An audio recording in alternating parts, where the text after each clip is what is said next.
Bishoya, A. Amarjit, K. Anil, K.S. Pritam, F. Arvind, L. Sumita, L. Krishna, C.S. Vikas, K.B. Biplab, Anjali Sharma, K.S. Ramananda, L. Manisha, C.S. Asa, S. Amrita, C.S. Premanjali, W. Elizabeth, Y. Rajkumar, Y. Suras, C.S. Puspa, Abhijit Sharma, K.S. Priyo, T.S. Ramalini, K.S. Susmita, T.S. Kalyani, W. Satyavati, K.S. Laima, L. Kiran, K. Chirani, K. Anupama, L. Rima, K. Arpita, S. Shabhavati, L. Simran, M. Ravina, K.S. Nikita, Aish Vishal, N.G. Arpana, N.G. Aradhana, N.G. Naubi, S. Surjit, Nitu Singh, Amadi F. Rohit, Hai Vichri Nau Singh, Ning Kokot Chakra Vichri Nau Singh, Yaragadi is the Lankan Pirak Nabaki Tabak Nixing Jerry, Ning Kokot Chakra Bai Vichri Nau Singh, Pressure Singh, is the Lankan Pirak Nabaki Tabak Nixing Jerry, a volunteer Singh the corporate Tobigani Lodana, Ming Lautok Chakra Bai Pressure City Nau Singh Kudik Magna. Matam mangan batau dana ko gi stage somda phambak thomda lengkat pirakle hairaga pantok pahum jagado diba ko gi freshers meet ki introductory round nasimu mapung phana pantok hambibada adom gi corporation adu thambigani hojik je sumna gi fresher ama khattani ekoida kom jagado lengkat pirakliba aduna yaraga di freshers atai shu lengkat pirakna bagi tamang mixing jage please corporate to be thoramasi ichri now sing nakoi mayam puning thagat jabaro jana Mapan Manipur yang tengah ada mahirui singilu amsuki platform masih dah ikut pun nak lebih nak guna kunai sigi dapat mahirui ikut na kering makar teng kombinasi hai bagi wakal orang dengan mana thamak kana siam jawab nasi platform ni mana betul sinjir platform nasi mana ini ikut freshers sini nau singi dapat tadi mana betul nak ikut dapat sinjir iba nasi platform masih dah freshers sini nau singa thawai hamper pivo ina ikut platform asom dah stage asom dah lengket pirak laharaga pantok bahaujar gadau ni baik ikut Nasi thorong pada nasi maka jatuh beda ikut dapat pengetahuan begini hari ini amsuki mai jadi thamjari kogi volunteer sing freshers sing kamar pi beda corporate to begini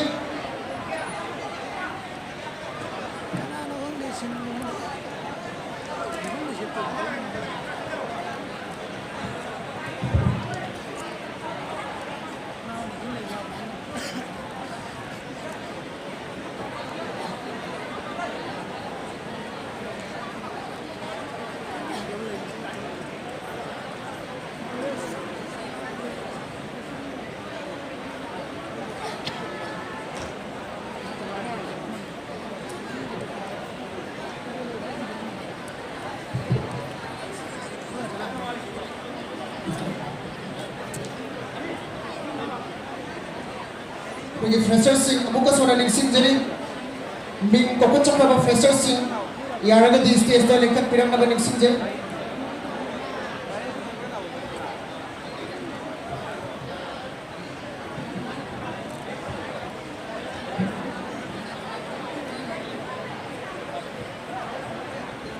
bagi hol sing mapanda gari park tau gitu matanda bagi traffic ki Lu tayo yung mongda isa-isa na links logi rin hay naga mafam chanak pak tawin na bagi dapat susun dalang jadi basi ni mai lagi linksing jadi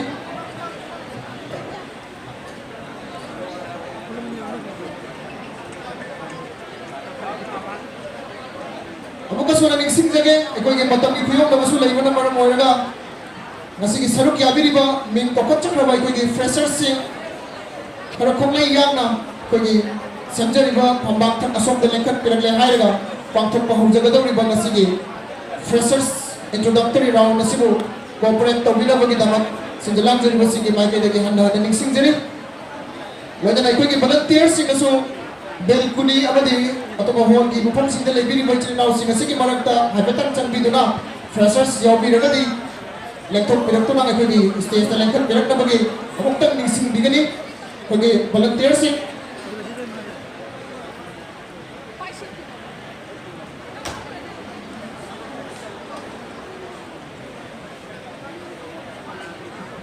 min kokot krabitri naw sing amuk kaswana langthok chak min kokot chake Premjit Chingakam, Premlata Chanu, Rajiv Singh, Ramkishore Sharma, K.S. Vijay Chandra, N. Sanathoy, P. Niljit, P. Vishal, E. Puran, A. Nilkishore, S. Premavati, K.S. Nirmala, K.S. Sunildra, O. Rahul, U. Kelvin, U. Prem Kumar, R.K. Resmi, Nipen, Kumari, Vishaya, A. Amarjit, K. Anil, K.S. Pritam, F. Arvind, L. Shubita, L.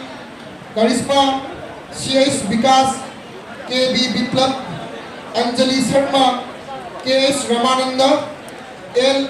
Manisha, C.S. Asa, S. Amrita, C.S. Premanjali, W. Elizabeth, Y. Rajkumar, Y. Suras, C.S. Puspa, Abhijit Sharma, K.S. Priyo, T.S.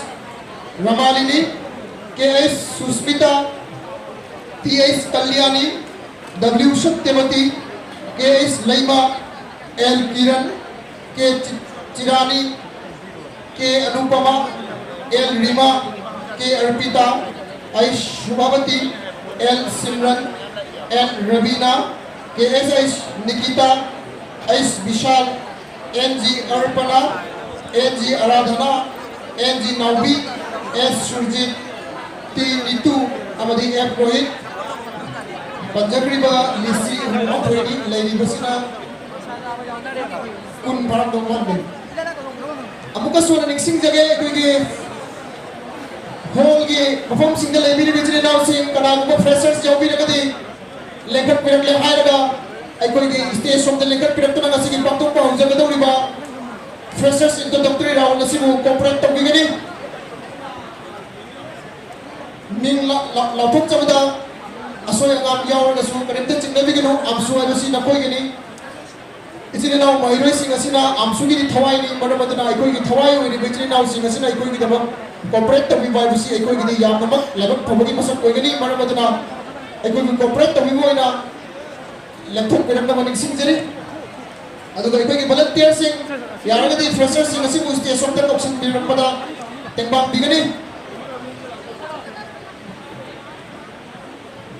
I will go to the Atuka again, many Manga, the Lazare, Aduki Matum Dagi, going mark the links in Biliba, freshers in our sing Asina. Single कोई freshers introductory round होजना बस हम साजगे आई minute मंगा गुमतम थमजरी मतम लिखियो न Basu लेबनिना minute मंगा सिगी मनुंग दा कनागुबा जिता ओबो लेरगदी प्लीज वेलकम लापियो अकोई स्टेज लेकर पिरकले हायगा पंपक जगदो नो फ्रेशर्स इंट्रोडक्टरी राउंड सिगा लेबि नदुना इको पुलक सखन माखन नबगी पुदो चाबदो लंगी नसि हायदो कुकसवना सुगी माइगेदी थमजरी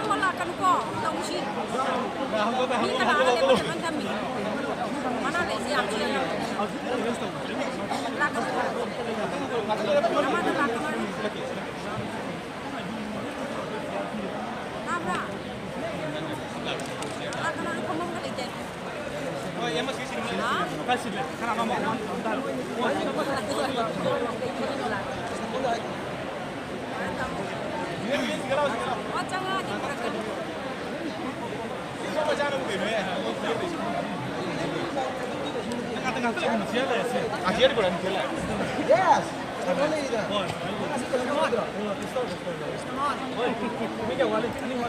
Matang likhyo na basu lai bana matang sida ikoi ki freshers kada matang lai thok lection biram na ban sinjari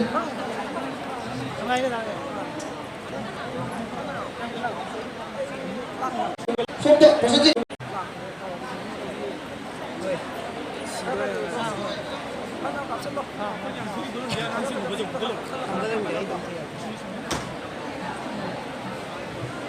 ꯑꯩꯈꯣꯏꯒꯤ ꯐ꯭ꯔꯦꯁꯔꯁ ꯏꯆꯤꯜ ꯏꯅꯥꯎꯁꯤꯡ ꯑꯩꯈꯣꯏꯒꯤ ꯚꯤꯒꯤ ꯃꯑꯣꯡꯗ ꯑꯝꯇ ꯂꯦꯞꯁꯤꯔꯥ ꯚꯤ ꯁꯥꯏꯖꯀꯤ ꯃꯑꯣꯡ ꯌꯨ ꯑꯣꯚꯟ ꯃꯑꯣꯡ ꯁꯨꯃꯥꯏꯅ ꯀꯣꯏꯁꯟꯒꯤ ꯃꯑꯣꯡ ꯑꯝꯇ ꯂꯦꯞꯃꯤꯟꯅꯁꯤ ꯑꯝꯇꯪ ꯀꯣꯑꯣꯄꯔꯦꯠ ꯇꯧꯕꯤꯒꯅꯤ ꯄ꯭ꯂꯤꯖ ꯑꯩꯈꯣꯏꯒꯤ ꯑꯁꯣꯝꯗ ꯂꯩꯔꯤꯕ ꯚꯣꯂꯟꯇꯤꯌꯔ ꯏꯆꯤꯜ ꯏꯅꯥꯎꯁꯤꯡ ꯈꯤꯇꯪ ꯆꯪꯕꯤꯒꯅꯤ ꯑꯣꯚꯟꯒꯤ ꯃꯑꯣꯡꯗ ꯑꯝꯇꯪ ꯂꯦꯞꯃꯤꯟꯅꯁꯤ ꯁꯣꯝꯗ ꯄ꯭ꯔꯁꯦꯟꯖꯤꯠ ꯑꯝꯇꯪ ꯆꯪꯕꯤꯌꯨ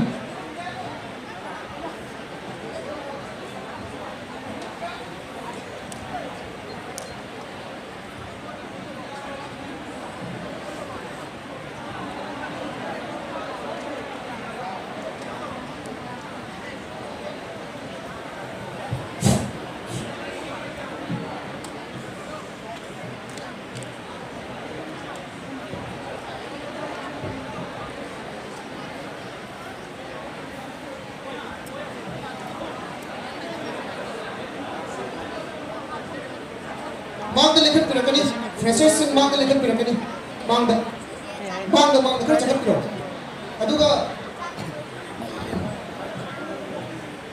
सोंगा नुपी अबगी इचन सिंगना नोंचुर रोंदा उनबी गनी अदुगा सोंगी इचिन नाउ सिंगना नोंपो रोंदा उनबी गनी सकमाई यंगना बदी मोंदा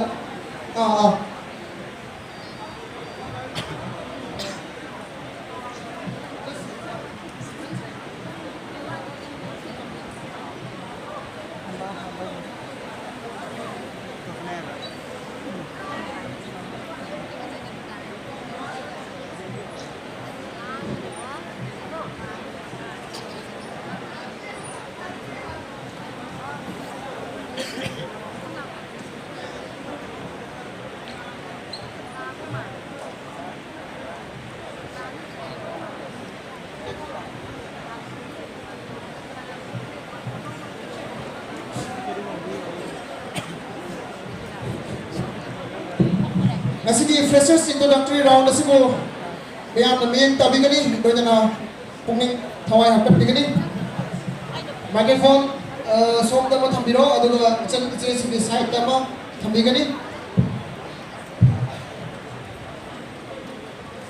tanga chatha bigani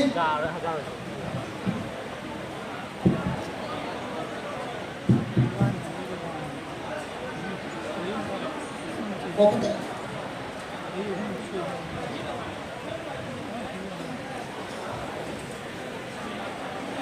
अगर म्यूजिक की पेना गुम्बगी म्यूजिक ले बिरने दी बैकग्राउंड म्यूजिक वाइन आइपतक हापी नवन सिंजरी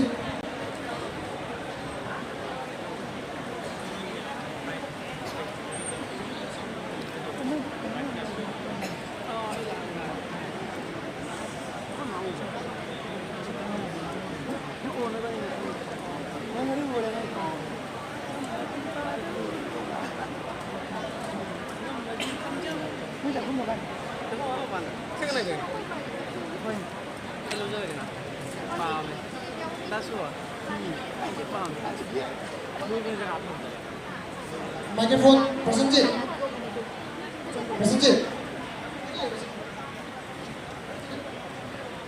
Microphone से लाइट की उम्र तक तक चिकन पिरक नहीं microphone में नहीं दो.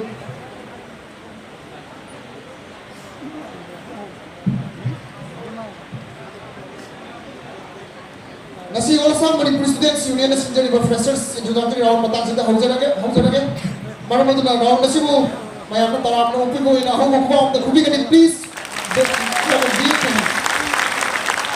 habat cheri aham bagi round si apagi ujiti women empowerment kisu kan wari sanari do matam ina apoi isan iche sindagi oina haujarage rule and regulation खर लेगनी आहान बदा चंगनी अदुगा इसागी मिंग लाइफम तमलिवा कॉलेज नत्रगा यूनिवर्सिटी अदु हैबी गनी करम stream न तमलिवा नत्रगा करम बदी डिपार्टमेंट तमलिवा हाइबरा चुक खुदिंग मक हाइगनी अदुगा Ming लाइफम सुका अदुगी मतुंगदा अखोय दगी क्वेश्चन खर लाकनी हाइबदी कई क्वेश्चन हाइबदी सरप्राइज ने थमजरगे अदुगा करीगो बतादना अखोइना सम चिक खर पिजगनी चे अदुगी मनुंग करी मखर इगनी हाइबु इरिबुदु इ मोंग द एप तो बिगदम असिना नसिगी अखोगी फ्रेशर्स इंट्रोडक्टरी राउंड की सरुगमनी मयाम ताबिगनी प्लीज फ्रेशर्स प्लीज अटेंशन बिमिनसी ꯃꯗꯨꯒꯤꯁꯤ ꯑꯩꯈꯣꯏ ꯋꯨꯃꯦꯟ ꯏꯝꯄꯥꯋꯔꯃꯦꯟꯁꯨ ꯌꯥꯝ ꯀꯟꯅ ꯍꯥꯏꯅꯕ ꯃꯇꯝꯅꯤꯅ ꯅꯨꯄꯤꯔꯣꯝꯗꯒꯤ ꯍꯧꯖꯔꯛꯑꯒꯦ ꯑꯗꯨꯒ ꯉꯁꯤꯒꯤ ꯇꯤꯜꯂꯤꯕꯁꯤꯁꯨ ꯏꯃꯥ ꯏꯟꯗꯣꯟꯁꯤꯡꯅ ꯍꯦꯟꯕꯅꯤꯅ ꯑꯩꯈꯣꯏꯒꯤ ꯏꯆꯟ ꯏꯆꯦꯁꯤꯡ ꯑꯁꯤꯗꯒꯤ ꯐ꯭ꯔꯦꯁꯔꯁ ꯏꯟꯇ꯭ꯔꯣꯗꯛꯇꯔꯒꯤ ꯔꯥꯎꯟ ꯑꯁꯤ ꯍꯧꯗ꯭ꯔꯒꯗꯤ ꯁꯨꯡꯁꯣꯏ ꯁꯣꯏꯗꯅ ꯋꯥꯔꯧꯅꯕꯁꯨ ꯌꯥꯎꯔꯒꯅꯤ ꯑꯗꯨꯅ ꯋꯥꯔꯧꯍꯟꯗꯅꯕꯗꯨ ꯑꯃꯨꯛꯇ ꯁꯤꯟꯖꯒꯦ ꯃꯌꯥꯝ ꯋꯥꯔꯧꯕꯤꯔꯣꯏꯀꯣ ꯍꯧꯖꯔꯒꯦ ꯑꯩꯈꯣꯏꯒꯤ ꯏꯆꯟ ꯍꯥꯏꯐꯦꯠꯇꯪ ꯆꯪꯕꯤꯒꯅꯤ ꯐꯥꯔꯁꯇ ꯂꯦꯞꯄꯤꯔꯤꯕ ꯁꯣꯝꯗ ꯃꯥꯏꯀ꯭ꯔꯣꯐꯣꯟꯒꯤ ꯃꯃꯥꯡꯗ ꯍꯥꯏꯐꯦꯠꯇꯪ ꯂꯥꯛꯄꯤꯒꯅꯤ ꯐꯥꯔꯁꯇ ꯏꯁꯥꯒꯤ ꯃꯤꯡ ꯂꯩꯐꯝ ꯍꯥꯏꯕꯤꯒꯅꯤ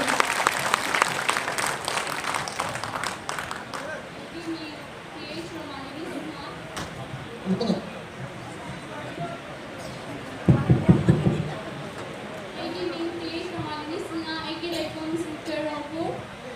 sorry ya ngakang lagi ako'y sound ni naman problem ng mama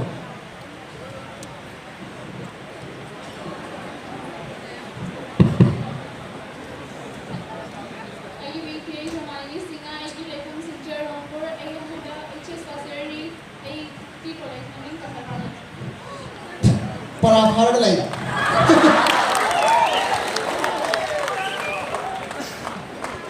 katangit ka na ng view mo katangit ka na ng view mo ay kong tadre ay kay isang gani yam nang ngayon ako ado ay tadre mo niya ado di pammi mo jasing adagi imay biyan sininaw mo yan tara maroy mo ko ay di mami PH Romanini Singha ay Rongpur Silchari ay kasar Krista Chandray as HS Wasir. Okay, thank you. Ado matam riyam laitan riyam matam lawjer ko nervous oy bigan yam kan hang zero ay ko ko gi pamjaba hobby lagi bra mai to isana pamjaba isani hobby ay tan hena jaba ay se jogo yam pame ha se jogo yam pame ya ado di matam yam law de bidan minute tang lawjer ko apatang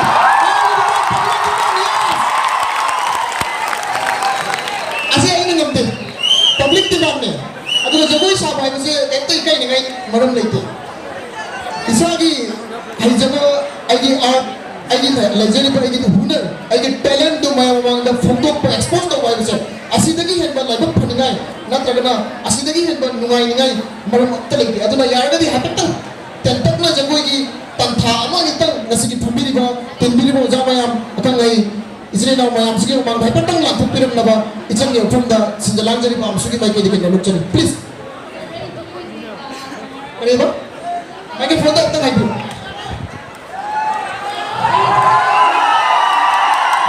यार ये जब कोई सांग दे दो ये कोई सांग सी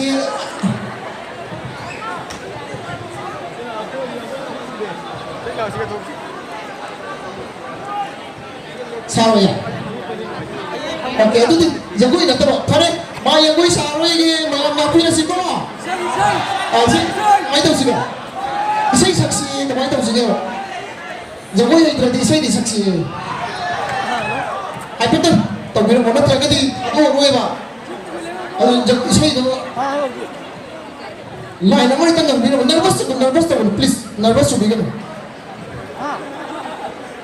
adu ojasin na di hai jagoi da matang tang su to biramo hoi apoi sai yong jede ba kadang adu gi res ko matang kudum ja adu ri su ta ne man tang to biramo kai mete jagoi biramo ni na biri do ha ngam ko thang ngam ya jagoi ngam adu di sai to biro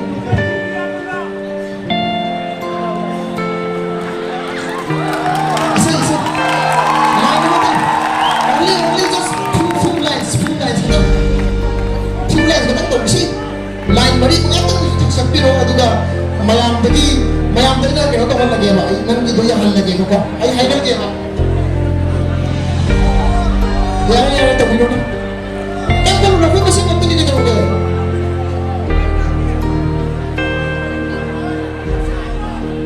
mayam lambi na ko isa isa ka daw jagoi ni mo to ko aduga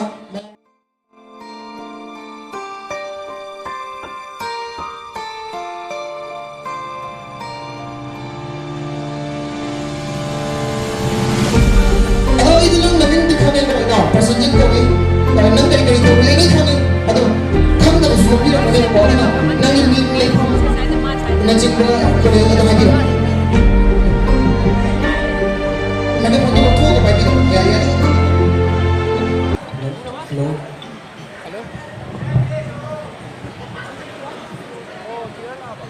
ꯇꯤꯟꯕꯤꯔꯤꯕ ꯃꯌꯥꯝ ꯄꯨꯝꯅꯃꯛꯄꯨ ꯍꯥꯏꯔꯒꯗ ꯃꯥꯒꯤ ꯐꯣꯟꯗꯨ ꯂꯧꯊꯣꯛꯑꯒ ꯄꯥꯏꯕꯤꯔꯣ comfort ꯑꯣꯏꯅꯅꯕ ꯃꯔꯝꯗꯤ ꯅꯪ ꯆꯨꯝꯅ ꯄꯥꯏꯔꯣꯏ ꯃꯥꯏꯛꯔꯣꯐꯣꯟꯗ ꯅꯪ ꯍꯣꯔꯦꯟ ꯌꯥꯝ ꯁꯥꯡꯅ ꯄꯥꯏꯗꯧ ꯂꯩꯔꯦꯕ ꯇꯤꯟꯕꯤꯔꯤꯕ ꯍꯥꯏꯔꯒꯗ ꯃꯌꯥꯝ ꯑꯣꯖꯥꯁꯤꯡ ꯂꯥꯏ ꯒꯨꯔꯨ ꯑꯃꯗꯤ ꯏꯆꯤꯜ ꯏꯅꯥꯎ ꯏꯃꯥ ꯏꯕꯦꯟ ꯏꯄꯥ ꯏꯄꯥꯁꯤꯡꯕꯨ ꯑꯍꯥꯟꯕꯃꯛꯇꯗ ꯆꯤꯡꯉꯥꯈꯝ ꯄ꯭ꯔꯁꯦꯟꯖꯤꯠꯅ ꯏꯀꯣꯛꯂꯣꯟꯅ ꯈꯨꯔꯨꯝꯖꯔꯤ ꯑꯩꯍꯥꯛꯀꯤ ꯂꯩꯐꯝ ꯑꯁꯤ ꯄꯥꯝ ꯃꯥꯂꯨꯒ꯭ꯔꯥꯝ ꯑꯩꯍꯥꯛꯅ ꯇꯝꯖꯔꯤꯕꯁꯤ ꯒꯨꯔꯨꯆꯔꯟ ꯀꯣꯂꯦꯖꯇ TDC ꯐꯥꯔꯁ ꯁꯦꯝ ꯃꯅꯤꯄꯨꯔꯤ ꯑꯣꯅꯔꯁ ꯂꯧꯅ ꯇꯝꯖꯕꯅꯤ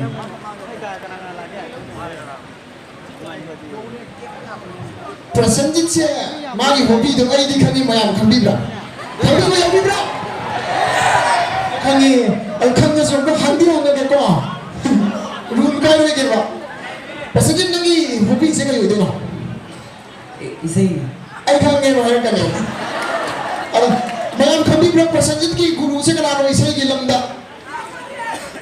ꯉꯁꯤꯃꯛ ꯑꯩꯈꯣꯏꯅ ꯌꯥꯝꯁꯨꯅ ꯐꯦꯂꯤꯁꯤꯇꯦꯠ ꯇꯧꯖꯒꯗꯧꯔꯤꯕ ꯀꯁꯥꯔ ꯑꯩꯈꯣꯏꯒꯤ ꯕꯔꯥꯛ ꯇꯝꯄꯥꯛꯀꯤ ꯃꯅꯤ ꯑꯣꯏꯔꯕ ꯑꯩꯈꯣꯏꯒꯤ ꯏꯀꯥꯏ ꯈꯨꯝꯅꯖꯔꯕ ꯗ ꯂꯤꯖꯦꯟꯗꯔꯤ ꯁꯤꯡꯒꯔ ꯍꯥꯏꯔꯒꯁꯨ ꯈꯪꯅꯔꯤꯕ ꯑꯩꯈꯣꯏꯒꯤ ꯏꯀꯥꯏ ꯈꯨꯝꯅꯖꯔꯕ ꯑꯩꯒ ꯕꯤ ꯀꯨꯟꯖꯕꯤꯍꯥꯔꯤ ꯁꯔꯃꯅ ꯏꯅꯥꯎ ꯑꯁꯤꯕꯨ ꯏꯁꯩꯒꯤ ꯂꯝꯗ ꯂꯝꯖꯤꯡ ꯂꯝꯇꯥꯛꯈꯤꯕꯅꯤ ꯂꯝꯗꯝꯁꯤꯗ ꯁꯩꯁꯛꯄ ꯑꯣꯏꯅ ꯐ꯭ꯌꯨꯆꯔꯗ ꯌꯥꯝꯅ ꯃꯃꯤꯡ ꯂꯩꯔꯛꯀꯗꯕ ꯑꯗꯨꯒꯨꯝꯂꯕ ꯌꯥꯝꯅ ꯇꯦꯂꯦꯟ ꯂꯩꯔꯕ ꯑꯩꯒꯤ ꯏꯅꯥꯎꯅꯤ ꯄ꯭ꯔꯁꯟꯖꯤꯠꯇꯒꯤ ꯑꯩꯈꯣꯏꯒꯤ ꯏꯁꯩ ꯌꯥꯝ ꯅꯨꯡꯉꯥꯏꯕ ꯑꯃꯅꯤꯇꯪ ꯇꯥꯖꯕꯒꯤ ꯈꯨꯗꯣꯡꯆꯥꯕꯗꯨ ꯃꯌꯥꯝ ꯂꯧꯃꯤꯟꯅꯁꯤ ꯄ꯭ꯔꯁꯟꯖꯤꯠꯀꯤꯗꯃꯛ ꯑꯍꯧꯕ ꯈꯨꯕꯥꯛ ꯑꯝꯇ ꯈꯨꯕꯤꯒꯅꯤ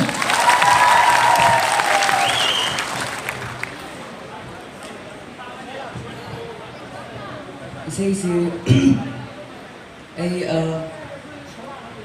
ꯃꯇꯦꯛ ꯈꯔ ꯊꯝꯖꯔꯦ ꯌꯥꯒꯗ꯭ꯔꯥ ꯏꯁꯩꯁꯦ ꯃꯇꯦꯛ ꯈꯔ ꯊꯝꯖꯔꯦ ꯀꯔꯤꯕ ꯏꯁꯩꯁꯦ ꯍꯥꯏꯗꯤ ꯐꯨꯜ ꯊꯝꯖꯔꯦ ꯃꯇꯦꯛꯇ ꯅꯪꯗꯤ ꯏꯁꯩ ꯁꯛꯄ ꯍꯩꯕꯅꯤꯅꯕꯀꯣ ꯃꯇꯦꯛꯇ ꯏꯁꯩ ꯑꯅꯤ ꯑꯍꯨꯝꯒꯨꯝꯕꯇꯪ ꯁꯛꯄꯤꯔꯝꯃꯨ ꯃꯇꯦꯛꯇ ꯑꯍꯥꯟꯕꯒꯤꯁꯦ ꯑꯏꯪꯕꯅ ꯍꯧꯋꯦ ꯍꯥꯏꯗꯤ ꯑꯏꯪꯕꯁꯦ ꯅꯪꯒꯤ ꯊꯃꯣꯏ ꯀꯟꯃꯜꯂꯤ ꯅꯨꯡꯁꯤꯅ ꯁꯛꯍꯟꯃꯟꯗꯦ ꯅꯨꯡꯁꯤꯕꯕꯨ ꯑꯗꯨ ꯃꯤꯔꯥꯏꯕ ꯅꯪꯒꯤ ꯀꯔꯝꯕ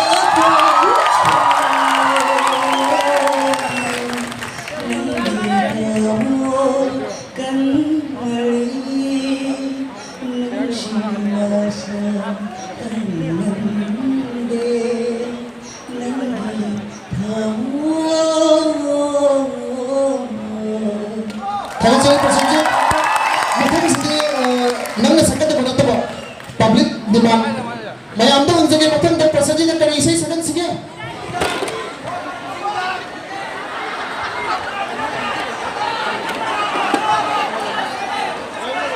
ꯑꯩꯗꯤ ꯇꯥꯗ꯭ꯔꯦ ꯅꯪ ꯇꯥꯕ꯭ꯔꯥ ꯃꯤꯔꯥꯏꯕꯤꯔꯦ ꯌꯦꯁ ꯃꯤꯔꯥꯏꯕꯤꯔꯦ Thank you.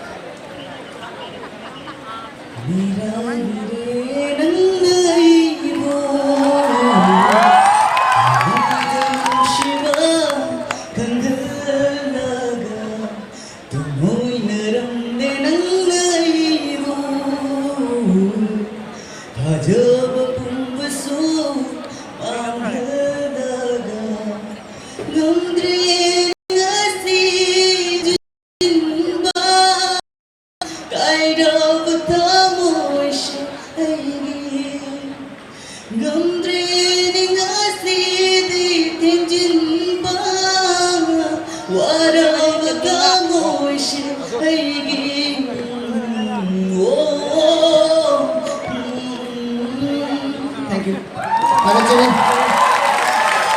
ꯇꯨꯡꯒꯤ ꯌꯨꯝꯕꯨꯔꯦꯟ ꯑꯣꯏꯒꯗꯧꯔꯤꯕ ꯂꯝꯗꯝꯁꯤꯒꯤ ꯇꯨꯡꯗ ꯂꯝꯗꯝꯁꯤ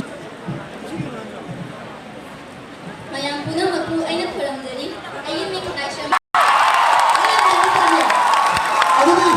ꯑꯗꯨꯗꯤꯀꯣ ꯃꯇꯝ ꯌꯥꯝ ꯂꯧꯖꯔꯣꯏ ꯇꯨ ꯃꯦꯛ ꯑꯦ ꯍꯦꯜꯗꯤ ꯃꯅꯤꯄꯨꯔꯤ ꯌꯨꯠ ꯁꯣꯁꯥꯏꯇꯤ ꯍꯥꯏꯕꯁꯤꯗ ꯃꯤꯅꯤꯠ ꯑꯃꯒꯤ ꯃꯅꯨꯡꯗ ꯏꯁꯥꯒꯤ ꯑꯣꯄꯤꯅꯤꯌꯟ ꯊꯝꯕꯤꯒꯅꯤ ꯑꯩꯈꯣꯏꯒꯤ ꯊꯤꯝꯁꯦ to make a healthy Manipuri youth society neba based on that particular theme you have to when isam nasda minute amagi manungda isagi opinion da wang bi ganeba yeah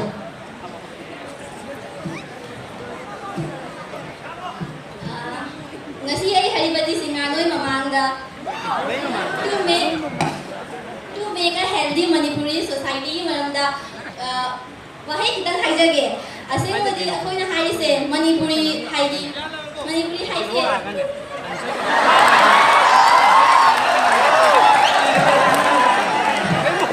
मयाम पदा मना high पदम मणिपुरी हाइसे चाखते हाइना हाना हानी चाखत लबी मयाम हौजिक कई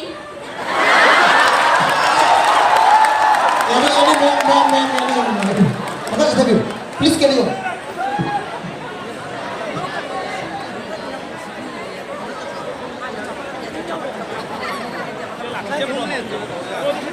Please feel free to say, please feel free to say. Don't feel nervous. Okay?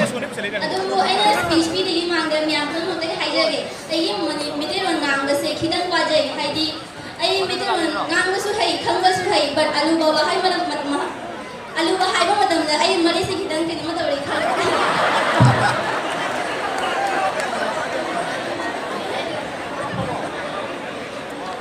यानी कितना है जो point लागती है यार असलो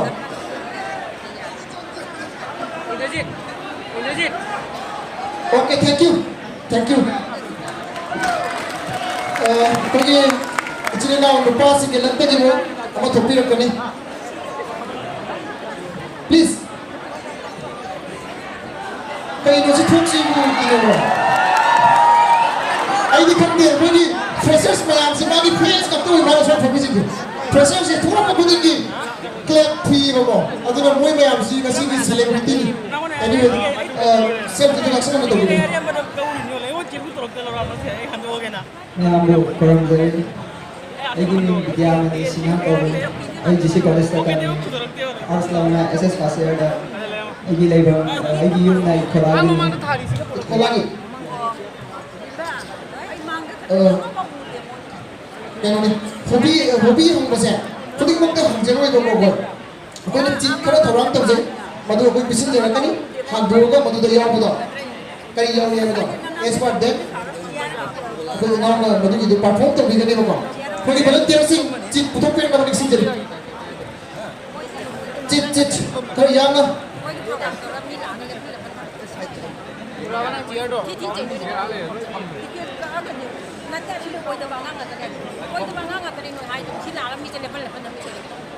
sige malung ka na amat ta kampi no adu kari rake ay disi na wala nis ki ganu ne kari no ay ta patong sa odo ga naman nila pagi abhi outward appearance inawi fashion designing ka man ni madra ado लाइफों में सु मराई बंगा सु फरी बा मां इसे इरम दिसे fashion show पनी एक्टिंग तो भी हुई मतलब तो मांग बिदो मतलब तो भी रोने परफॉर्म तो भी रो अदु पोलिंग तो भी रो इने माने फैशन धोलो मत मयाम खुबा खुबी के निको प्लीज फैशन तो भी रो रे वो फायदा नहीं please không lấy được lên là không được máy nó cái sao được mà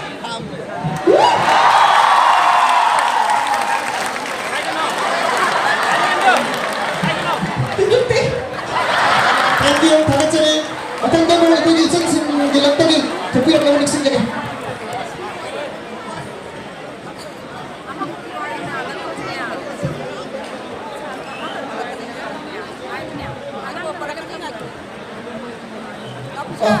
Sepro, no bisa. Sepro. Sida Ini mo. pronunciation pronunciation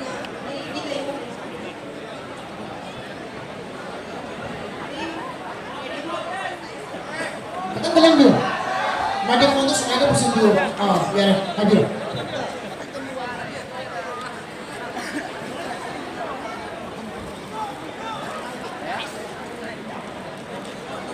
Min hadir.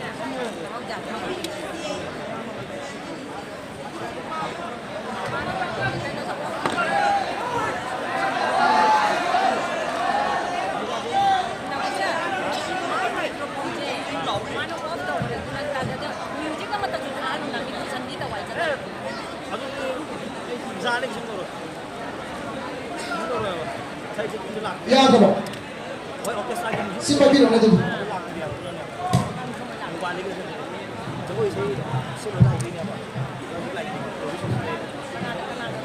ꯑꯩꯒꯤ ꯃꯤꯡ CH ꯄ꯭ꯔꯦꯃꯥꯟꯖꯂꯤ ꯁꯤꯡꯍ ꯑꯩꯒꯤ ꯂꯩꯐꯝꯅ ꯙꯥꯔꯃꯣꯟ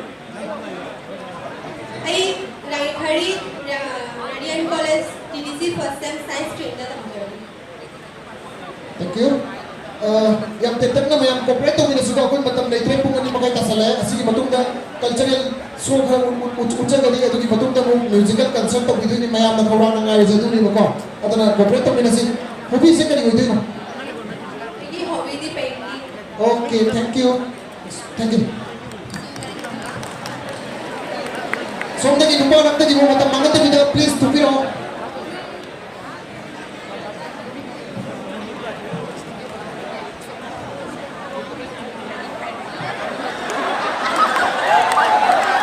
Hello, hello, bhai, betul. Siapa ini?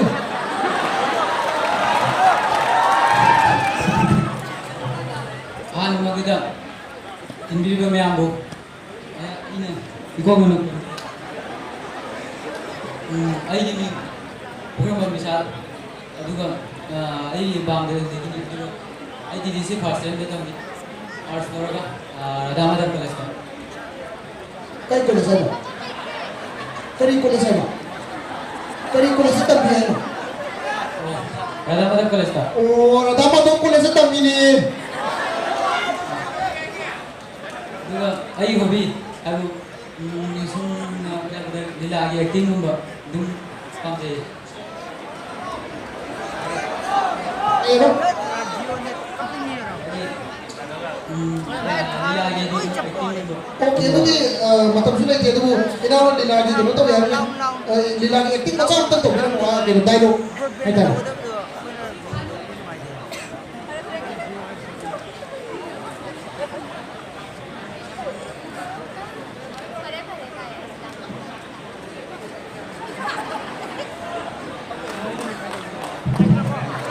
Kena lagi, ay bundang kalau, ay ini centang untuk piu, ay bundang thadong piu, kena lagi.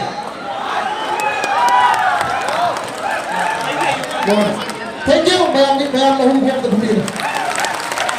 Betul jangan kena yang betul tetap aja yang pergi turun si macam yang film dan betul itu nak. Tapi rakani itu film tadi season sih, di lepas tadi macam film ini saya introduction tu ini adalah itu tadi rawan cerita ada lucu. Karena aku mana, aduh, hobi so hang jalan roy, sulam jalan roy, aduh, karena aku mana masa ki talent upi ni boleh lagi. Please feel free to say us. Aduh, ucap ni betul betul betul. Bisa ke aduh, aku jadi hang jalan roy, macam ini boleh. Isan sih lepas tadi tu film. Karena aku pun aduh hajari karena aku pun talent isa ki talent upi number lagi jadi aku dah hadir kan mana phone aku aduh aku dah jadi hangar yang berarti macam ni ya tak cedul benar so nupi isi now sih nanti please mungkin kita boleh sih jadi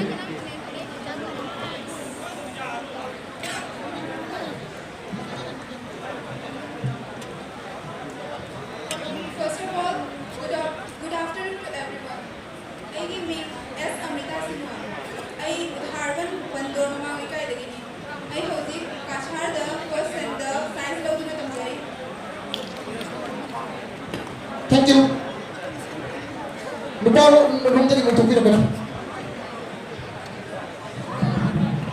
I ming S Pratham Singha I from Tarapur Silchar I GC College the HS first year the Arts Norat Amjay.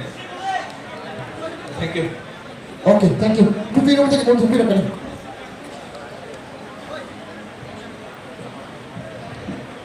Good afternoon, everyone. I give a CH Asha Sinha. I have Jari Mohgini. I have Jari Mohgini. I give hometown Lala. I give district na Harakandi. I Hoji Kachar College the become first and Tamjari. thank you atau kamu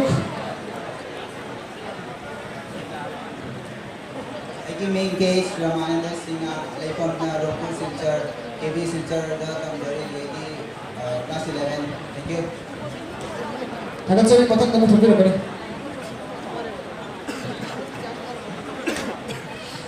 morning everyone. Nashashiga fully Bambi to the work from Jari.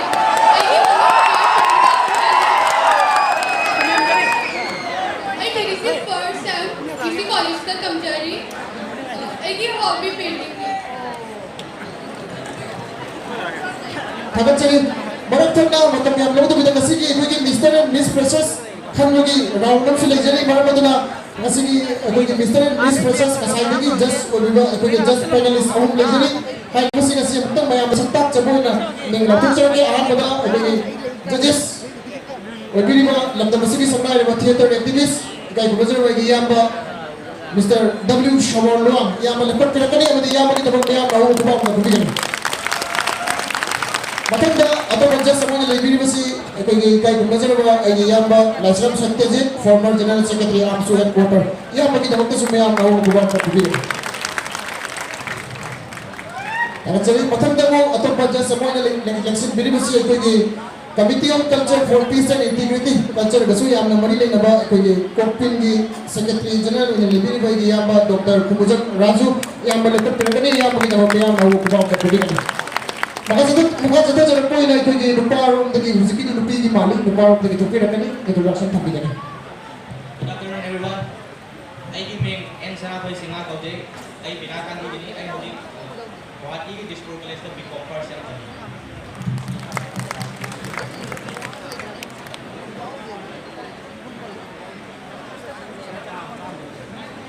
Good afternoon everyone. I ming Ensana Kauje.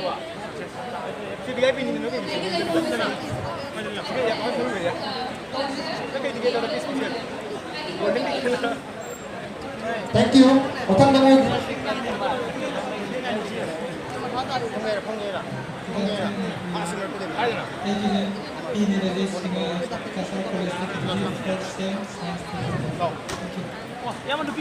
Yang tepat ni video aku dapat bateri yang belum mali dah. Ya, otang namun video lagi cincin lagi tupi rakani.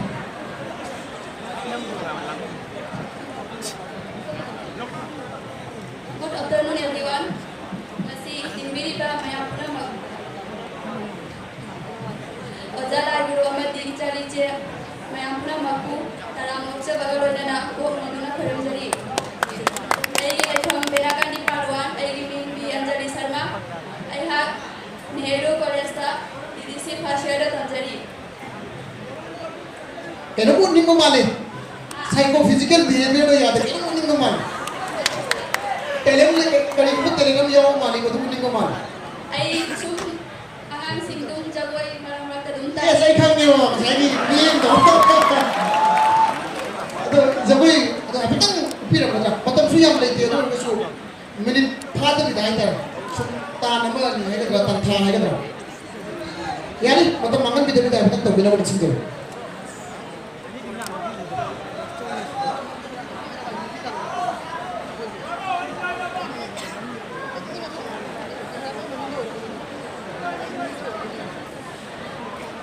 Please, it's not singing about Kuba, the Kubina.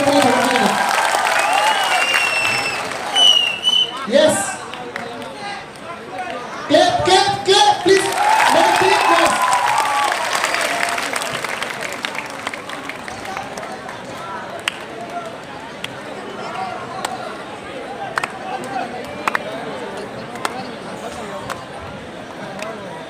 Thank you very much. Matanda mo ko yung parang dali tupi rakani.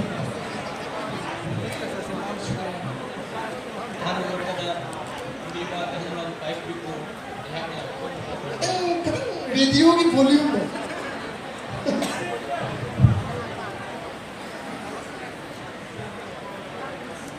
I ming Tokchong Sanjay Singa Kauje. I sunai ki menung cenba Watal Park over Pungging Begi Germany. I Kauje sunai ki Junior College the Arts Lodge Junai Taziar the Tanjari. क्या मायने करता है?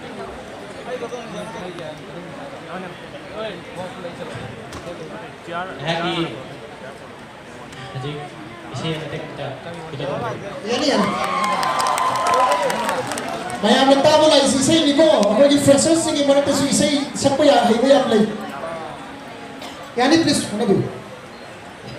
Nangi Shaktamna Ngau Halavai Ning Shing the boyu Nung si binang na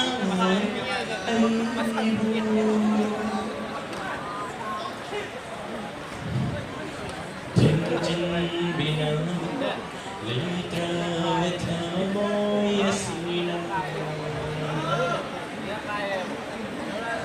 Ayan Ting Thakigan 다같이 thank you. 다같이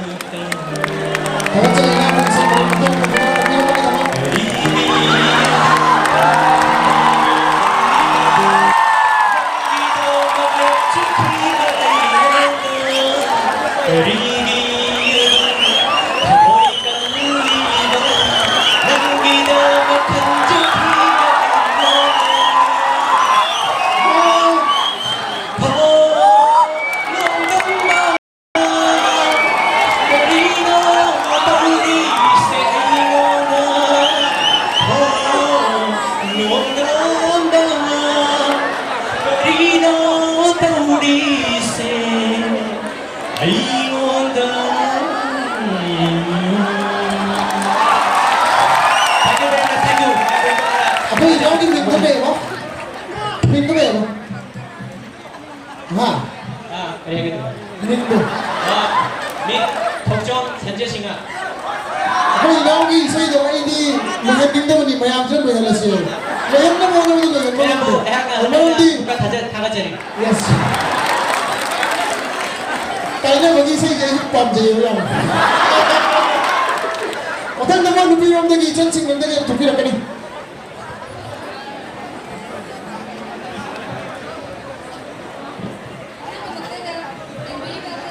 Microphone tu betul. Volume. Bass.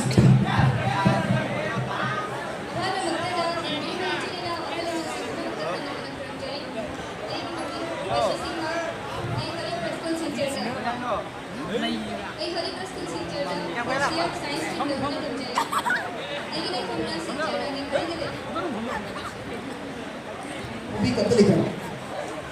Lebar, microphone saya tu. Jadi sini saja ni pak.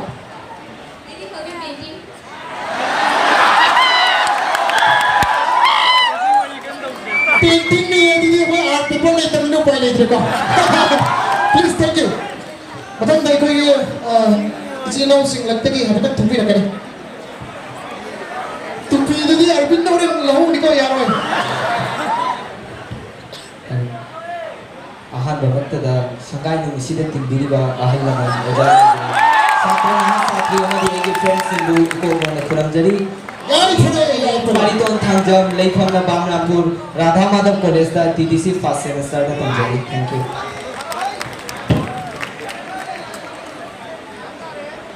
Ina hapitan.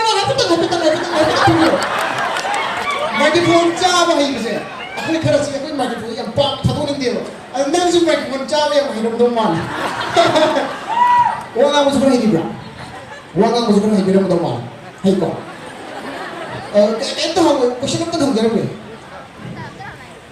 Amsu ni presiden sekarang central committee.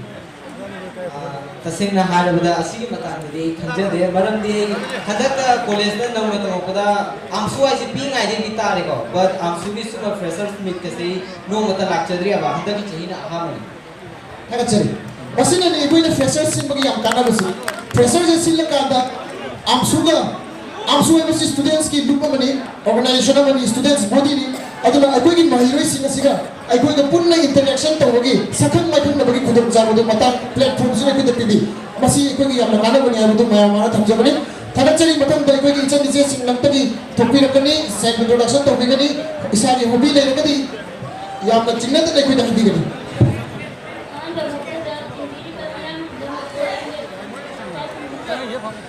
Tadi.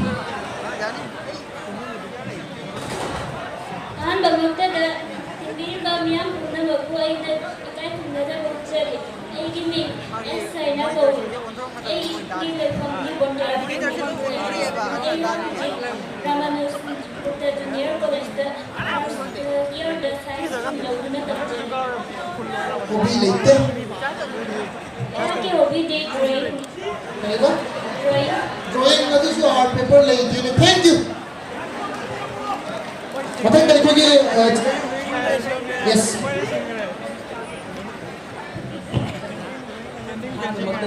siju mai ko chai ipa ibon ise ahan makta konduna poronje ya phone samla degini aigi mi prem kumar koi hoji daga madar college ta ss first year oina tabjari Sairing the email we thank you. Sairing the email with the good time people. Side the palms about saying the email we brought. It's in the video.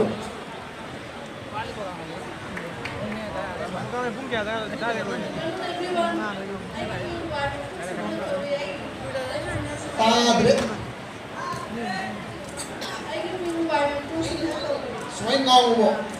Tugar ni program ngam mo. ꯑꯩꯒꯤ ꯃꯤꯡꯅ ꯋꯥꯏꯕꯦꯝꯇꯣꯟ ꯁꯤꯡꯍ ꯀꯧꯔꯦ ꯑꯩꯒꯤ ꯂꯩꯐꯝ ꯁꯨꯅꯥꯏ ꯀꯥꯛꯄꯔꯤ ꯑꯩꯗꯤ ꯁꯤ ꯀꯣꯂꯦꯖꯇꯗꯤ ꯁꯤ first semester ꯇꯝꯖꯔꯤ ꯑꯩ ꯍꯧꯖꯤꯛ painting Mo na sinyo ng mga painting na tayo sura. Thank you. Topi na kanino pa ron dali mo.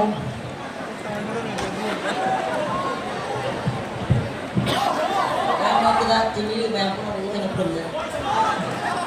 Ayah kayak bulan nasi boleh, lepas nasi apa lagi? Ayah titi pasien khasnya, ada pada pelesta. Nila iya sinaw. Nila iya sinaw. Bila? Iya ba yung bibra? Tiga. Question ang tanong tare ko. Ay lagi ang orang mata yang berjauh lagi. Misul panggil sa nagtare bersama ni napagi round sing. Question jene ini baru Kontrapong Kristomon, former General Secretary, Amsu, dengan na sangai ba, nahai ba, lilai kay ganap tan bina ba. Yang di ko yung bino ko.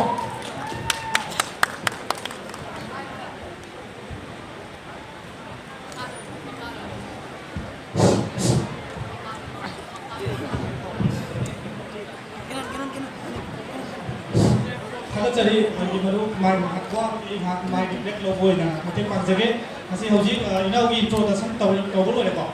Lo lekok ini nak apa kayak gua, apa bagai gua mau lekok di talent, karena ngam jauh lekok di tempat biar. Ayo. Ayo, kasih kucing ada dia. Iya, kalau kayak dari mungkin. Apa ini next isal untuk kita tapi lebih dalam kali sih jadi. Matam से जब लोग जो रोगे मतलब दी मथन के programme culture programme Jagoi drama ले बनिना यानी के कोई शॉर्ट काम का तो जरा के शॉर्ट ऐसा की नहीं हमारी लेपम इंट्रोडक्शन का तो वीडियो को मकान जाड़ी गानी तो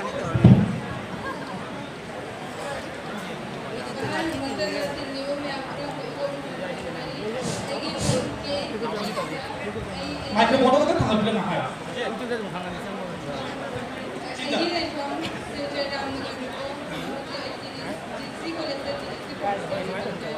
मैं कोई बोलता मैं हम तभी bro mana hai sih bro atau yang lagi kita मैं hau dah introduction tu tak boleh jadi macam tu yang bro lagi कोई थे नहीं ना Waduh, sebagai yang bisa pak, swai lagi sih. Pada tu ni, adung ki talent kali bumba mamjabal ini dia kita butuh film kali bumba ini. Misal lagi. Elektromal. Thank you. Thank you. Next, बताओ कोई नुपारम देगी हम तक film नवाई नहीं मुझे jadi.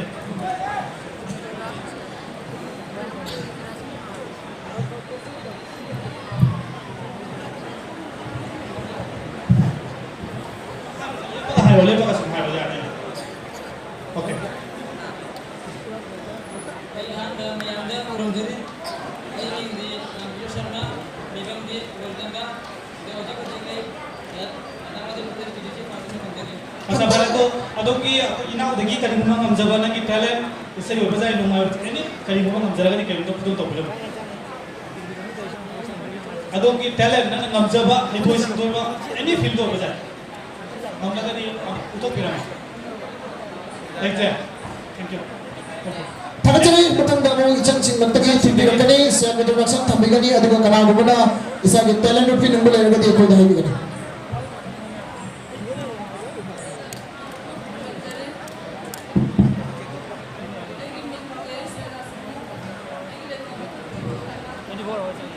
ꯈꯤꯇꯪ ꯅꯛꯁꯟꯕꯤꯔꯒ ꯍꯥꯏꯕꯤꯔꯛꯑꯣ ꯌꯥꯔꯒꯗꯤ ꯈꯤꯇꯪ ꯀꯜꯍꯟꯕꯤꯌꯨ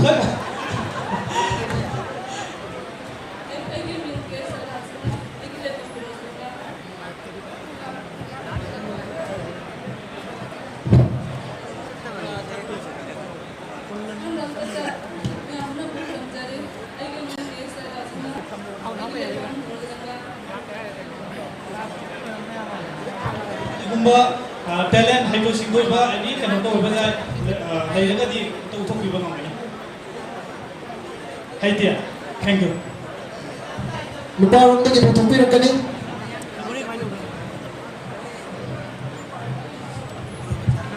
ꯑꯝꯇ ꯂꯥꯎꯅ ꯍꯥꯏꯕꯤꯌꯨ ꯇꯥꯗꯕ ꯈꯛꯇ ꯑꯌꯥꯝꯕ ꯐꯖꯅ ꯈꯪꯗ꯭ꯔꯁꯨ ꯃꯃꯥꯡꯗ ꯖꯁꯁꯤꯡ ꯂꯩꯔꯤꯕꯅꯤꯅ ꯍꯌꯦꯡ ꯋꯥꯁꯦ ꯑꯁꯨꯃꯥꯏꯅ ꯉꯥꯡꯒꯅꯣꯕ ꯃꯃꯤꯡꯗꯣ ꯐꯖꯅ ꯑꯩꯒꯤ ꯃꯤꯡꯗꯨ ꯀꯧꯏ ꯍꯥꯏꯅꯣꯕ ꯁꯤꯗꯒꯤ ꯍꯥꯏꯔꯣꯕ ꯑꯩꯒꯤ ꯃꯤꯡ ꯍꯥꯏꯔꯣꯕ ꯇꯤꯟꯕꯤꯔꯤꯕ ꯈ꯭ꯋꯥꯏꯕꯤꯕꯨ ꯑꯍꯥꯟꯕꯗ ꯑꯩꯈꯣꯏ ꯅꯤꯡꯖꯔꯤ ꯑꯩ ꯃꯤꯡ ꯂꯨꯀ꯭ꯔꯥꯝ ꯍꯣꯇꯣꯡ ꯁꯤꯡꯍ ꯑꯩ ꯂꯩꯐꯝ ꯆꯠꯂꯥꯗꯒꯤꯅꯤ ꯍꯧꯖꯤꯛ ꯔꯥꯙꯥꯃꯥꯙꯕ ꯀꯣꯂꯦꯖꯇ DDC ꯐꯥꯔꯁ ꯁꯦꯃꯤꯁꯇꯔ ꯇꯝꯖꯔꯤ ꯑꯣꯀꯦ ꯑꯗꯨ ꯅꯪꯒꯤ ꯀꯔꯤꯒꯨꯝꯕ ꯉꯝꯖꯕ ꯇꯦꯂꯦꯟ ꯂꯩꯔꯒꯗꯤ ꯃꯌꯥꯝ ꯃꯃꯥꯡꯗ ꯉꯁꯤ ꯐ꯭ꯔꯦꯁꯔ ꯁ꯭ꯇꯨꯗꯦꯟ ꯃꯌꯥꯝ ꯑꯃ ꯂꯩꯔꯤ ꯑꯃꯗꯤ ꯏꯆꯤꯜ ꯏꯅꯥꯎ ꯃꯌꯥꯝ ꯑꯃ ꯂꯩꯔꯤ ꯑꯣꯖꯥꯁꯤꯡꯁꯨ ꯑꯉꯝꯕ ꯇꯦꯂꯦꯟ ꯂꯩꯔꯒꯗꯤ ꯎꯠꯊꯣꯛꯄꯤꯔꯝꯕ ꯌꯥꯏ ꯏꯁꯩ ꯌꯥꯏ ꯌꯥꯝ ꯏꯁꯩ ꯃꯅꯨꯡꯗ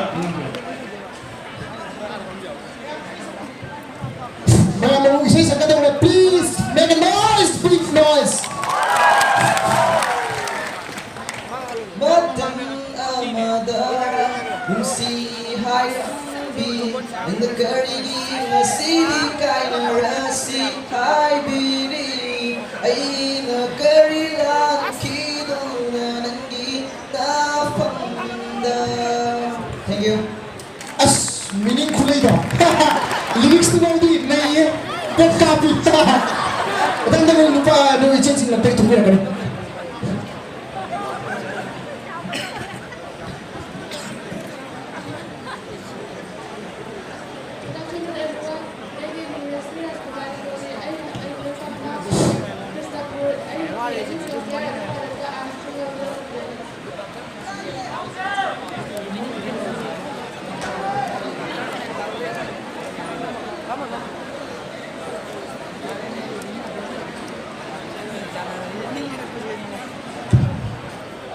Thank you. Tumira.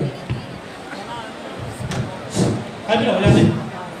공무다 한번 자리. 저 이게 미 라시라 비오지 거리. 아이 라다마르 콜레스타 아이 발자탄. 로자래. अच्छा तो अदोगी कलमबा टेलेंट लेलगा दि जम तेना द जम होय असुमाना असुकुम सात्रने होयना पामसे अखोगी बिमां प्रोग्राम अमदा इसागी इंट्रो अखोगी आगी सक माइ ताक नमजबा अदुकुम सात्रसे को यम पामे अदो कलिगुमा नमजगसु नसिगी प्लेटफॉर्म से नमजगसु खुदम सात्रिगनि नाम थागचरी इनावबु अदो इनावबु कलिगुमा टेलेंट उमतन लेलगा दि उतो बिया याकनि म्यामा एनी कन तो बिदा आई टेलेंट जे इसै कोइना दम मते या जम तेना सुनि मनदा What about the Laylani? Chakoti my pony. I am Laylan Zelaba, Muradinti Samlani. Nankatani, Nankatani, I know Galaxa. Thank you, thank you. Next, what is your Islam?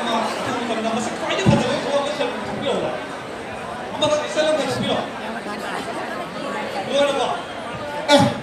Lupiro de que lo de moyan yamri urba aduna khoi di izat chapon ya pote choro choro choro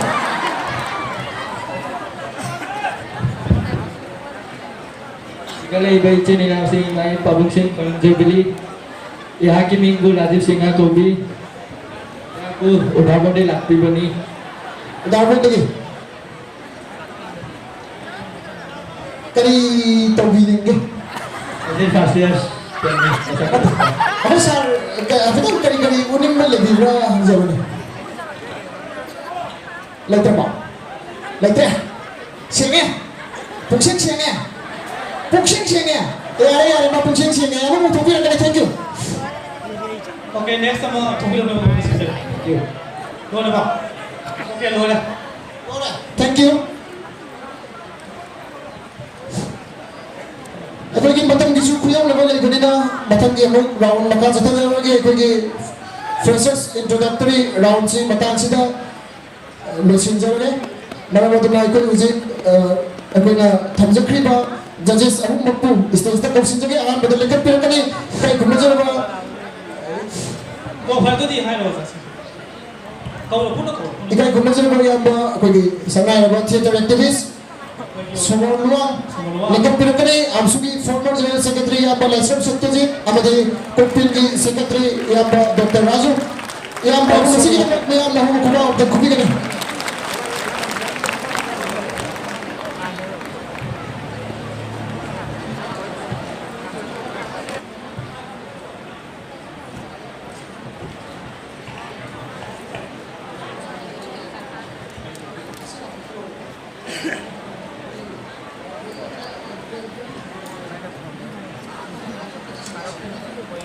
Thakachari Makhadi Nasigi Akoina Thamjaniba Mr. Amadi Miss Fresher Sina Kana Kanano Adu Kamai Kamai Tawada Highway Chingbudu Akogi Makasita Pinapagi Nasigi Judges Amungi Mafunda Microphone Kuchi Nazari Thakachari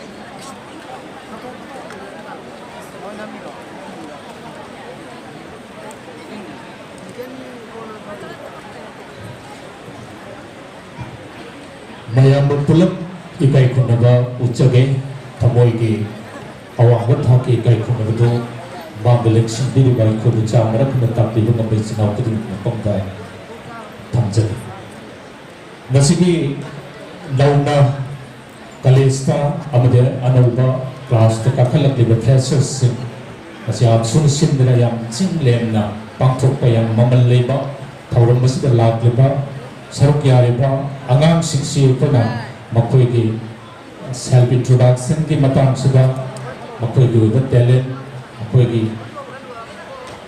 khufong do amadi asa ki lejabu talent singda ukana base tawjare haraga kona nupa dagi ama nupi dagi ama ikona khandap chabani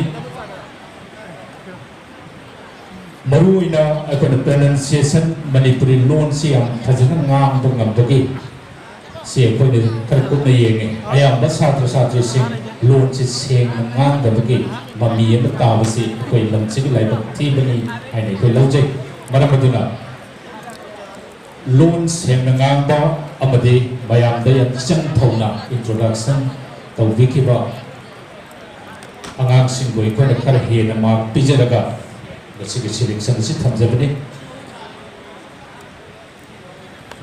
nasigi Miss Freshers and Mr. Freshers ko lautok to bagi gudong chabado laujage anam sinai bu lautok tu an habi dai ai labak pabri kanje nupa rattagi hana lautok cha butare angang khudimak magi ngamjaba talent puthokna mi am the introduction pidna angam bu talent kaya mi am mangda ukhi bai ko loino jawi adu mayam dagi akoina amaka khanjabani chenmi namat tarabdi makuk mathang ngai ba si masana tabani wakhal handabino kuding mak yam na phajana performance tawki mayam sidagi khona khara he na phaba khandok sirapum matamda bingoi na panjanage ngasigi Mr. Freshers or na kana panjani ba Prosenjit Chingakham bai ka to jage mamba lexing view adu nuti laktagi mo ako nuti bacha singsiam na talent laina magi ngamjaba jago isai na chingba perform to ki ko thengna jai adubu khare he na phaba ekona khangna chaba matamda akona ning pandaba yadre amakha khangna jai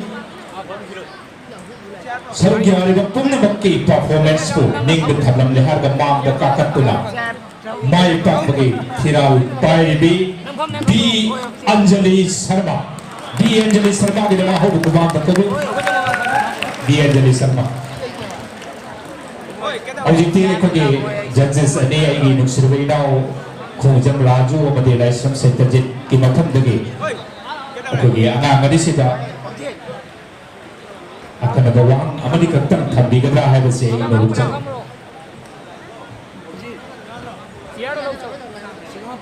ꯃꯌꯥꯝ ꯄꯨꯝꯅꯃꯛꯄꯨ ꯑꯍꯥꯟꯕꯗ ꯑꯩꯅ ꯀꯣꯛꯅ ꯈꯨꯔꯨꯝꯖꯔꯤ ꯉꯁꯤ All Assam Manipuri Students Union gi Freshers Meet 2018 gi Mr. and Mrs. Freshers lauthokhla matung da di question se handi hanadabani adubu ngasi volunteer gi leiriba mayam amadi mayam gi ngasi lauhriba mawong dusu asai gi performance utkiba sing dusu hoina question down gumba amata tahoktabani na khangatlaba ngasi gi Freshers Mr. Freshers amadi Miss Freshers anisida akoi gi judges ki making ki wahang amom tan ai ki making ki su koi nei wahang amom tan ai hanjage ha bada koi gi Miss Freshers to ina wahang sei lak sage jam sam wahang di koi gi chennai ni Anjali Sharma aina hangi wahang se sini koi nupi oi na bola pase nupi oi na ko pasida namuda nuai da bada ta kai phaubi ge di leidana koina ai nupi oi na ko pasida nipa ai na nipa oi na mumba taragadi kaina khanba aduga kari phauge natragana nupi ama oi na bola pasigi sauthok sabadu lahibra asi wahang sini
nupi oi na ko pada ina khaidagi nuai jaga hai bu hadi nupi singbu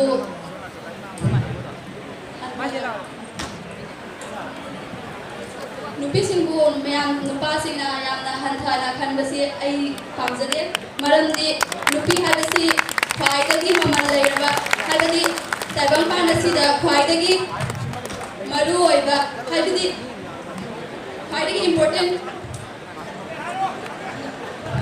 Mioy mapo amadi nupadagi su nupi singna power paiba herli haina khalli maramdi nupi singna tau ke khanba posakta tau dana to kai sum laite isana bo thauna phana tau ke haina khalladi ngang ke haina khalladi adu posa khanba du soidana phangani nupa singna nupi singbu jaha matamda aikoida yamna hanthana khalli nupi akoigi su aning apamba mayam lei chau achoba po mayam khanba lei aduna nupi mayam aikoi puna magi hadi maitai oina po adi maitai gi oiba phije chacha amadi wahang sala nupa khangna matamda su thamon maitai khairaga phajana khangnagadabani nupi sing maitai nupi singna mayang nupa ko gina basi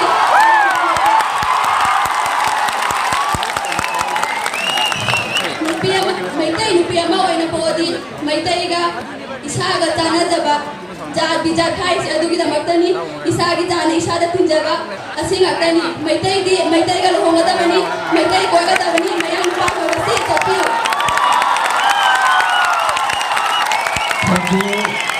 P. Anjali Sharma masi platform thambadugini khudong chaba phangagadi magi experience no mahendalakpa matamda nupi oibigi damakta chongthorakadaba maru oina maitai nutigi damakta matham oida mai gi chingum wahi kaya thumduna leire base koi khangjare mai gi chingna pukhairak budoi koi matam naijage matham chindi koi gi Prosenjit singa kham Masih Mr. Francis Takaba isayang nuksida sakpa igi inaw sida igi nuksida ko inaw lai saksay ko jinawang tabi na kumiksin dyan.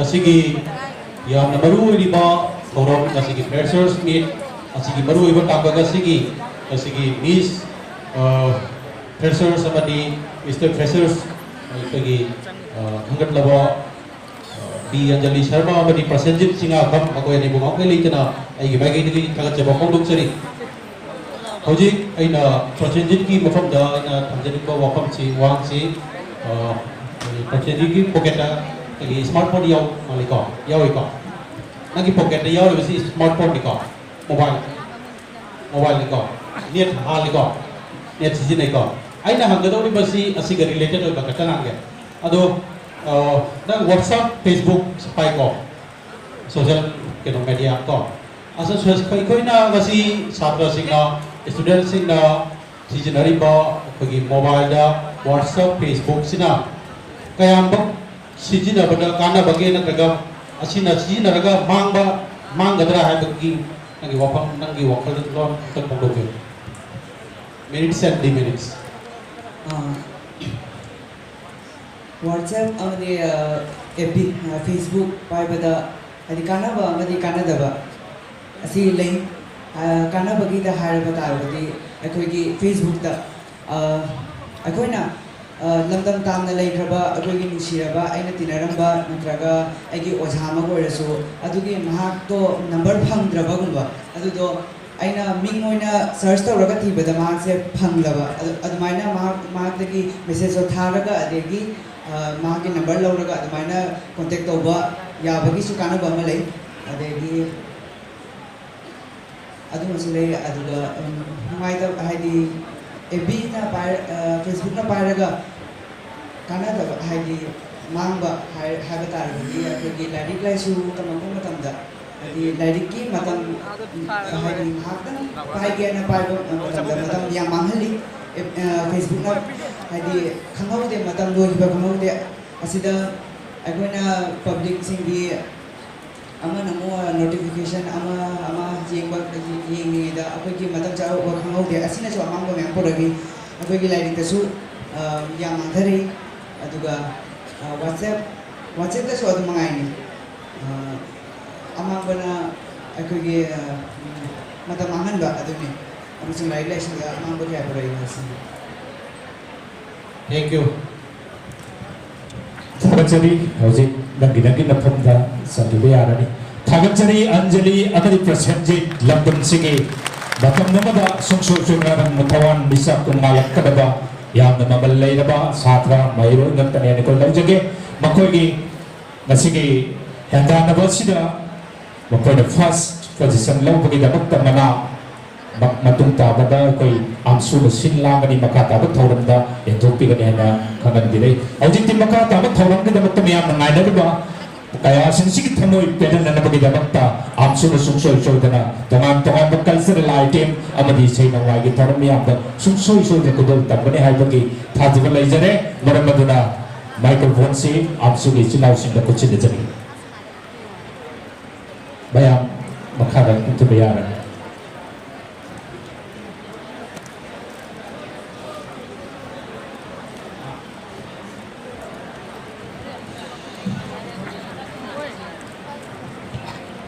Thagachari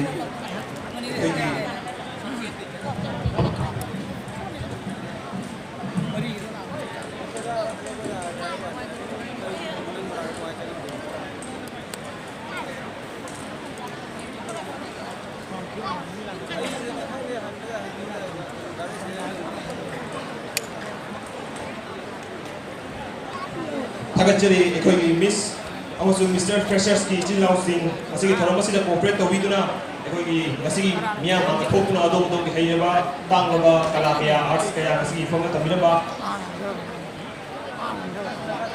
aduga asigi program asigi marak thana ekoi ki barak valley da maruane mitei sing marak da yamna tanglaba athoba ahum pari ahum othobui tanja adung tan lojage hariba मियोय अहुम अखोइना कखोचादोरिबासी अखोइगी लमदम असिदा Meitei अमा ओइना तोंगान तोंगान platform सिंदा अखोइगी चतुरो मतुंगा मखोइगी हैजबा फिल्डरो चतुरो मतुंगा अवांगबा मना कया अना अवांगबा model कया हंगखबा मियोय नक्तनी अदु अखोइना सब खबिदबदगी अखोइगी चप चाबो communication अदु लैतबदगी हाइबा मियोय अहुम असी अखोइगी या यामा हैजबा ताइ अहुम असी अखोइगी सब ताक ngамजदना मियाना खंगदना लैबनी हाइबा मियोय अहुम असी अखोइ ngasi amsu ngasi freshers meet 2018 की थोरम असिदा अखोइना अचंबा खुदर पोन अमा पीरगा हाइबा मियोय अहुम असी अखोइना ओपगी ताजा अदुमतंग मियामी फमदगी ngah लौजगे हाइबा मियोय असी अखोइगी हक्सांग फबा बॉडी बिल्डिंग गी लमदा अखोइ मियामना थोनि हेना सखंगरबा मरोइना बराक बेली की मेतै सिंग बरकता थोइना तोमथिन गानो लैबा मियोय सिंगनी अहान बदा कौथोक जगे लेम्बा युमनाम चाही कुनमरी खक्ता फारिबा मियोइनी महाक चाही अहुम मखाई हेना चिंगा लेकाई फुलटोगी जिममदा ट्रेनिंग तौनो लागबनी महाक नंगखिबा कॉम्पिटिशन सिंगी मनुंगदा